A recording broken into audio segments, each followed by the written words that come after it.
এখানে আমি কিছু কাঁকরোল 4 টুকরো করে কেটে নিয়েছি। কাঁকরোলগুলো লবণ দিয়ে সেদ্ধও করে নিয়েছি। এগুলো এবার মিক্সিতে পেস্ট করে নেব। কড়াইয়ের মধ্যে তেল গরম করে দিয়ে দিলাম শুকনো লঙ্কা আর কালো জিরে। একটু নেড়েচেড়ে নিয়ে এর মধ্যে দিয়ে দিলাম রসুন কুচি। আবারও একটু নেড়েচেড়ে দিয়ে দিচ্ছি কাঁচা লঙ্কা কুচি।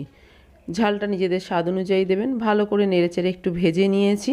এবার এর মধ্যে দিয়ে দিলাম একটা পেঁয়াজ ছোট করে কেটে নিয়েছি, সেই পেঁয়াজ কুচি। ভালো করে নেড়েচেড়ে ভেজে নিয়েছি। দিয়ে দিচ্ছি স্বাদ অনুযায়ী লবণ, হলুদ আর ঝালের জন্য দিলাম লঙ্কা গুঁড়ো।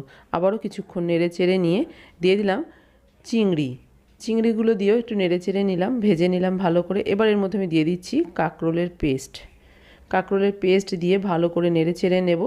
জলজলে ভাবটা শুকিয়ে নিতে হবে। দিয়ে দিচ্ছি চিনি দিয়ে আবারও নেড়েচেড়ে তৈরি হয়ে গেছে আমার কাঁকরোল ভর্তা।